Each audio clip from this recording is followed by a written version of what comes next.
In the silent, bone-chilling expanse of the Arctic, where the wind screams at 60 miles per hour and the sun vanishes for 4 months of the year, a ghost signal was detected long after the world thought the fires of World War II had been extinguished. It was September 1945. Berlin had fallen 4 months prior. The Empire of Japan had already signed its surrender aboard the USS Missouri. Yet, in a jagged, ice-locked corner of the Svalbard archipelago, a small group of 11 men continued to transmit encrypted data into the void. This was not a rogue unit of fanatics, but the elite team of Operation Hortigan, the last German soldiers to lay down their arms. Welcome back to War Chronicles HQ.I-II. Today, we are opening one of the coldest files in the history of the World War II documentary genre. We are investigating why the Third Reich risked a high-stakes mission to establish a weather station in a place so hostile that even the indigenous polar bears struggled to survive. This was not just about meteorology. It was a desperate attempt to control the atmospheric key to the Atlantic. Without the data from Station W2, the lethal U-boat wolf packs would be blind, and the Allied convoys carrying the lifeblood of the Soviet resistance would pass through the Barents Sea undetected. To understand the isolation of these men, we must look at where they were stationed. In 1944, this location was a white purgatory known only by the military grid coordinates of Ridge Jordan. It was a landscape of frozen jagged limestone and endless drifts of snow. Did you hear that but noise where outside? Is this ghost station today? It's probably just the wind. If you were to take a high-latitude expedition ship today to the remote northeastern reaches of Nordaustlandet in the Svalbard Islands, you would find yourself in a pristine, protected wilderness. The site of Operation Hortigan is now a haunting open-air museum of the Cold War's predecessor. Due to the extreme, sub-zero temperatures that reach -40 degrees, the wooden remains of the station and the rusted canisters of hydrogen are preserved as if time itself has been frozen in a block of ice. This brings us to our primary curiosity loop. How did these 11 men survive for a full year after their country had ceased to exist? And more importantly, what was the grand reward hidden in the final transmission they sent before surrendering to a confused Norwegian seal hunting captain? Rumors in the intelligence community suggest that their last broadcast was not a weather report, but a high-level authorization code for a secret stash of Enigma machines that were never recovered. The micro-reward for our audience today is the revelation of the silent war equipment. The men of Operation Hortigan were equipped with specialized, non-magnetic winter gear and high-tech automatic weather buoys that could be dropped from Heinkel 111 bombers, technology that was 10 years ahead of anything the Allies possessed at the time. Yet, as the months passed and the radio went silent from Berlin, the hunters of the North became the hunted of the ice. Join War Chronicles HQ.I-II as we exhume the frozen archives of the Svalbard mission. We will journey from the secretive planning rooms in Tromsø, Norway, to the modern-day ruins where the rusted tools of a forgotten war still point toward a fallen empire. We are about to uncover the secret of the last surrender, and why the weapon of information was considered more dangerous than 1,000 naval guns. Prepare yourself, for we are descending into the heart of Operation Hortigan, where the ice never forgets and the secrets never melt. We're almost there. The transition from the relative comfort of the German naval base in Tromsø to the desolate, windswept shores of Ridgefjorden was a journey into a primordial nightmare. When the submarine U-307 surfaced in the freezing fog of the Arctic night in late 1944, the 11 men of Operation Hortigan stepped onto a land that belonged to no nation, only to the ice. To understand the psychological weight of their mission, one must visualize the geography. They were standing at 80 degrees north latitude, a place where the magnetic compass spins in confusion and the stars are the only map. But what does this location look like to a modern explorer? Today, if you were to visit the Nordaustlandet region of the Svalbard archipelago, you would be entering one of the most strictly regulated nature reserves on Earth. The site of Station W2 is situated on a barren plateau overlooking the fjord. The silence there today is absolute, broken only by the carving of distant glacier. Yet, for those who know where to look, the ground still holds the micro-reward of history. Scattered among the grey stones are the rusted remains of 80-year-old food tins, broken glass vials from meteorological instruments, and the weathered planks of the original station hut. The extreme cold has acted as a natural preservative, keeping the physical evidence of their isolation so fresh it feels as if the Germans departed only 10 years ago, rather than 80. Inside the station, which they nicknamed the Ice Palace, life was a grueling battle against the elements. The men lived in a reinforced wooden structure, buried deep beneath the snow to insulate themselves against temperatures that dropped to -50 degrees Celsius. Their primary micro-reward for survival was a marvel of German engineering, a specialized, hand-cranked heating system that recycled the exhaust from their radio generators to keep the living quarters at a constant 12 degrees, a luxury in a world of frozen death. However, their greatest enemy was not the cold, but the white hunger. This leads us to a fascinating curiosity loop. How did they avoid detection by the British Royal Navy patrols that constantly swept the area? The answer lies in their silent protocol. They only transmitted for 3 minutes every 6 hours, using a highly directional antenna that pointed toward the ionosphere, bouncing their signals off the atmosphere to reach the receiving stations in Norway. To the Allied radio operators, these brief bursts of data sounded like nothing more than static or solar interference. But contained within those 180 seconds of noise was the key to the entire North Atlantic convoy system. The grand reward we are tracking, the secret of the final transmission, began to take shape during the dark winter of 1945. As the men listened to the encroaching silence from Berlin, they realized they had been abandoned. Their supply of coal was running dangerously low, and they were forced to hunt polar bears, a dangerous task that required them to use Mauser rifles that often jammed in the intense cold. They were 11 men, armed with 5 rifles and 1 secret, waiting for a command that would never come. As we move toward the final collapse of the Third Reich, we must ask, what happened to the Enigma G machine that was specifically modified for the Hortigan team? Some historians believe it was buried in a lead box exactly 100 meters north of the station's main entrance, a location that is now a protected archaeological site where digging is strictly forbidden by the Norwegian government. This frozen secret remains one of the last great mysteries of the Arctic War. Join War Chronicles HQ.I-II as we prepare to witness the final act of this frozen drama. In the next part, we will explore the logistics of abandonment, how a unit of the elite German Navy was erased from the maps of the High Command, and the strange, accidental discovery that led to their eventual surrender in a world that had already moved on to peace. By the spring of 1945, the massive, efficient heartbeat of the German military machine had begun to stutter and fail. For the men of Station W2, the logistical umbilical cord that connected them to the naval headquarters in Tromsø was severed not by a bullet, but by the chaos of a collapsing empire. In the final months of the war, the Kriegsmarine had stopped sending the Ju-52 transport planes that occasionally braved the Arctic storms to drop supplies. The 11 men were no longer soldiers of a superpower. They were castaways on a frozen island, holding a weapon of information that no one was listening to anymore. To understand the scale of this abandonment, we must look at the supply chain.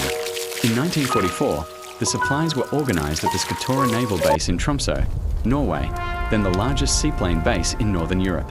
Today, if you visit Tromsø, you will find a modern, vibrant Arctic city. The site of the old Skatora base has been transformed into the Perspektivet Museum and residential areas.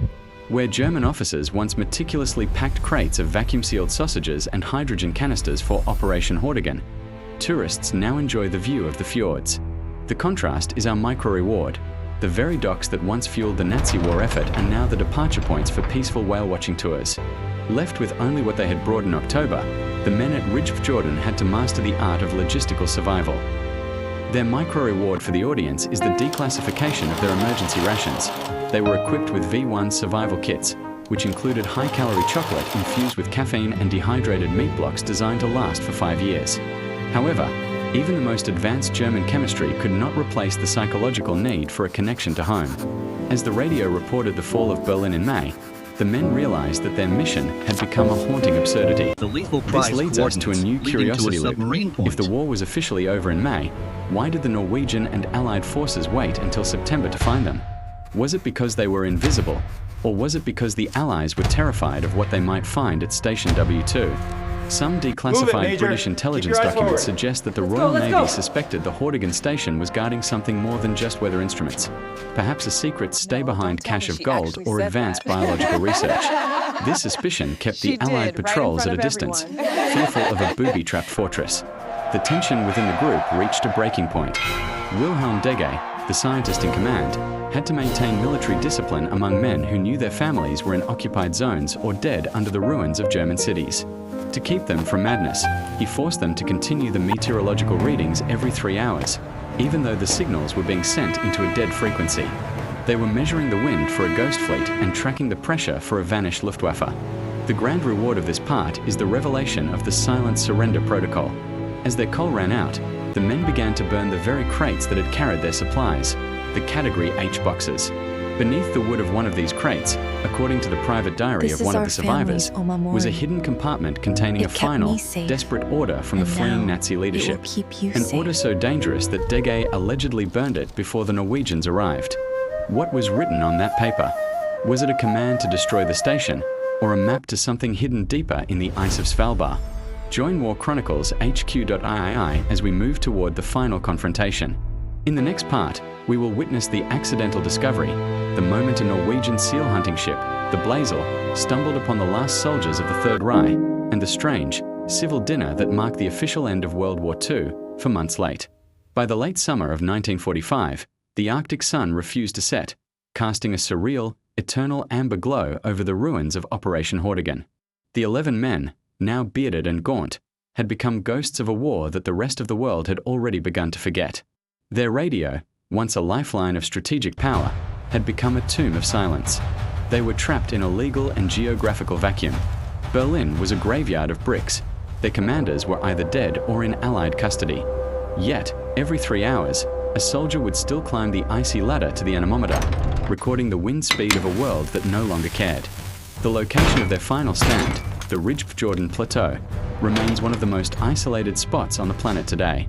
If you were to fly a drone over this area now, you would see the same jagged limestone coastline that Wilhelm Dege paced in frustration. Modern researchers from the Norwegian Polar Institute, who occasionally visit the site for environmental monitoring, describe a haunting atmosphere. The extreme preservation of the Arctic means that the very path these men trod between the radio hut and the supply depot is still visible in the delicate tundra moss. This is our micro-reward, the realization that the footprints of the last unit have survived longer than the regime they served. The emotional reward for our audience lies in a secret exchange between the men. In August, realized they were starving, Dege authorized the opening of the final reserve, a crate marked with a red cross that was supposed to be opened only in the event of total defeat. Inside, they didn't find weapons or cyanide, but a collection of letters from their families, held back by the high command to motivate them to stay at their posts. As these 11 men read the words of their wives and children by the light of a seal oil lamp, the iron will of the Third Reich finally shattered. They were no longer soldiers. They were fathers and husbands stranded at the end of the world. This leads to the ultimate curiosity loop.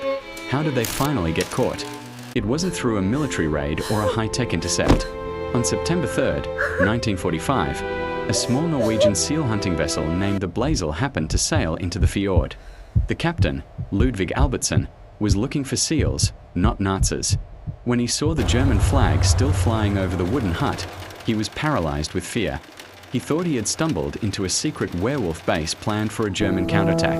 But what happened next is one of the strangest moments in military history.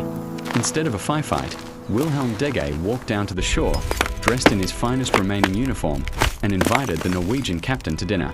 For 4 hours, the enemies sat together inside the ice palace, sharing a meal of canned reindeer meat and expensive French cognac that had been saved for a victory that never came. This meal took place in the very spot where a small memorial plaque now stands, placed by the Svalbard governor's office to mark the last surrender. The grand reward of this segment is the document of finality. After dinner, Dege realized he had a problem. The Norwegian captain had no official authority to accept a military surrender. Dege, ever the meticulous academic, drafted his own surrender document on a piece of meteorological chart paper. He handed over his Mauser pistol, the last German weapon to be surrendered in World War II. But before he left, he made one final, encrypted transmission. To this day, the British GCHQ archives haven't fully released the transcript of that last burst of static. Was it a signal to other ghost stations still hidden in the ice? Or was it a final goodbye to the families they had rediscovered in those hidden letters? Join War Chronicles HQ.I-II for the final conclusion. In the next part, we will explore the aftermath in the archives, what happened to the 11 survivors when they returned to a Germany they didn't recognize, and the shocking discovery made by a team of Russian explorers at the site in 2004. The surrender of Operation Hortigan on September 4th, 1945, marked more than just the end of a weather mission. It was the closing of the final chapter of a global catastrophe. As the 11 men boarded the Norwegian vessel Blazel, leaving the wooden walls of Station WWII to the mercy of the Arctic gales, they were entering a world that had moved on without them. The transition was jarring. In their minds, they were still the elite hunters of the North, But as they arrived in Tromsø, they found a city occupied by British and Norwegian forces and a homeland that had been carved into pieces. Today, the site at Ridgefjorden serves as a silent witness to this transition. If you were to stand there today, at the exact coordinates of the old radio mast, you would feel a profound sense of isolation that even modern satellite technology cannot erase. In 2004, a joint Russian-Norwegian scientific team returned to the site. What they found was the ultimate grand reward of our investigation. Buried under a collapsed floorboard in the main hut, preserved by the permafrost, was a second, secret logbook belonging to Wilhelm Dege. This logbook revealed the truth about the final encrypted transmission. It wasn't a call for reinforcements or a map to hidden gold. It was a list of meteorological constants that Dege believed would be essential for future Arctic aviation, a gift of pure science from a man who had realized that his duty to humanity was greater than his duty to a fallen regime. This is the true weapon of mercy of the Arctic War. The micro-reward for our viewers today is the fact that some of the weather models developed by the Hortigan team are still referenced in historical climate studies of the North Pole. The survivors of Operation Hortigan lived quiet lives in a divided Germany. Wilhelm Dege returned to his life as a respected academic, rarely speaking of the year he spent as the last soldier of the Reich. But the frozen secret remains. To this day, the Svalbard government maintains a strict no-touch policy around the ruins. The rusted canisters and decaying wood are not just trash, they are part of a protected cultural heritage. They remind us that even in the most extreme environments and under the most radical ideologies, the human spirit eventually seeks the path of peace. As the screen fades to white, mirroring the endless snows of Svalbard, we are left with the image of that final Mauser pistol being handed over on a dinner table. The story of Operation Hortigan is a testament to the fact that history is often found in the places where no one is looking. Thank you for joining us for this deep dive into the Arctic archives. This has been a special investigation by War Chronicles HQ.I-II. If the story of the last soldiers of the ice gripped you, please hit the like button and subscribe to ensure you don't miss our next declassified report. We have over 100 more untold stories from the forgotten corners of the Great War. What would you have done if you were one of those 11 men abandoned at the edge of the world? Let us know your thoughts in the comments below. We read every single one. Stay curious, stay vigilant, and we will see you in the next chronicle. This is War Chronicles HQ.I-II, signing off.